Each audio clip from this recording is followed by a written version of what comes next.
ప్రాచీన శాస్త్రీయ అత్యాధునిక వైద్య విధానాలను వినూత్నంగా ఒకే గొడుగు కింద అందుబాటులోకి తీసుకొచ్చింది మెడి9 ఇంటిగ్రేటెడ్ మెడికల్ సిస్టమ్. ఆంధ్రప్రదేశ్ రాష్ట్ర పరిస్థితి ఆగమ్య గోచరంగా ఉంది. కేంద్రం నిధులు ఇస్తున్నట్లు కనిపిస్తున్నా అవన్నీ పోలవరం, విశాఖ ఉక్కు పరిశ్రమ, అమరావతి అంటూ ప్రత్యేక అవసరాల కోసమే ఇస్తోంది.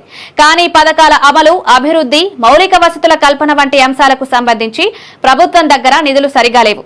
ఇదే విషయాన్ని సీఎం చంద్రబాబు చాలా సందర్భాల్లో చెప్తున్నారు. పాలనను ఇప్పుడిప్పుడే గాడిన పెడుతున్నామంటున్నారు. ఈ పరిస్థితుల్లో తల్లికి వందనం, అన్నదాత సుఖీభవ పథకాల్ని 2024-25 ఆర్థిక సంవత్సరంలో అమలు చేయలేకపోతున్నామంటున్నారు. ఈ క్రమంలో ఇవాళ కీలక అప్డేట్ వచ్చే అవకాశం ఉంది. అమరావతిలో ఉదయం 11 గంటలకు సీఎం చంద్రబాబు అధ్యక్షతన స్టేట్ లెవెల్ బ్యాంకర్ల కమిటీ సమావేశం జరిగింది. ఇది అత్యంత కీలకమైన సమావేశం. దీని ద్వారా సీఎం బ్యాంకర్లకు కీలకమైన విజ్ఞప్తులు చేశారు. బ్యాంకర్లు సహకరిస్తేనే ఏపీ అభివృద్ధికి అవకాశాలు మెరుగవుతాయి. ఏ పథకం కొనసాగాలన్నా బ్యాంకర్ల సపోర్ట్ అవసరం. రుణాలు ఇచ్చే విషయంలో బ్యాంకర్లు సానుకూలంగా స్పందించాల్సిన అవసరం ఉంది. అందుకే సీఎం చంద్రబాబు ఈ సమావేశం పెట్టుకున్నారు. ఏపీలో రైతులకు రుణాలు ఇవ్వడం, తల్లికి వందనం, అన్నదాత సుఖీభవ వంటి పథకాలను జాగ్రత్తగా నిర్వహించడం వంటి అంశాలకు బ్యాంకర్ల సహకారం కావాల్సి ఉంటుంది. లబ్ధిదారుల అకౌంట్లలోకి త్వరగా మనీ చేరేందుకు బ్యాంకర్లు ఏర్పాట్లు చేయాలి. ఏవైనా సమస్యలు వస్తే వెంటనే పరిష్కరించాలి. ఇవన్నీ జరగాలంటే సీఎంగా చంద్రబాబు ఒకసారి వారికి చెప్పడం వల్ల మంచి ఫలితాలు వచ్చే అవకాశాలుంటాయి.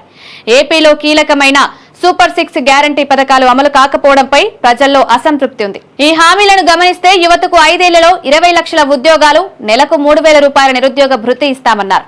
అది ఇంకా అమలు కాలేదు. స్కూల్ విద్యార్థులకు సంవత్సరానికి 15,000 చొప్పున తల్లికి వందనం, అది కూడా అమలు కాలేదు. ఈ పథకాన్ని మే 2025 నుంచి అమలు చేస్తామంటున్నారు. అన్నదాత సుఖీభవ పథకం కింద ప్రతి రైతుకు ఏటా 20,000 పెట్టుబడి సాయం చేస్తామన్నారు. దీన్ని ఏప్రిల్లో ఇస్తామంటున్నారు. ప్రతి మహిళకి నెలకు 1,500 19 సంవత్సరాల నుండి 59 సంవత్సరాల వరకు ఇస్తామన్నారు. అవి ఇవ్వలేదు. ప్రతి ఇంటికి సంవత్సరానికి ఉచితంగా 3 గ్యాస్ సిలిండర్లు ఇస్తామన్నారు. ఇది అమలైంది. మహిళలకు ఉచిత బస్సు ప్రయాణం ఇంకా కల్పించలేదు. దీన్ని ఉగాది నుంచి ప్రారంభిస్తారనే ప్రచారం ఉంది. ప్రభుత్వం మాత్రం అధికారికంగా చెప్పలేదు. ఇలా కీలక సూపర్ 6 పథకాల అమలులో ప్రభుత్వం మొదటి ఆర్థిక సంవత్సరంలో ఫెయిల్ అయిందనే చెప్పుకోవాలి. రెండో ఆర్థిక సంవత్సరంలోనైనా అన్ని అమలు చేస్తుందా అనేది చూడాలి. పథకాలు అమలు చేయలేకపోవడానికి గత వైసీపీ చేసిన తప్పదాలు, ఉంచిన భారీ అప్పులే కారణమని ప్రభుత్వం అంటోంది. అయితే కూటమి సర్కారు వచ్చి 7 నెలలైపోవడంతో ఇంకా వైసీపీని విమర్శించి లాభం లేదనే వాదనలు వినిపిస్తున్నాయి.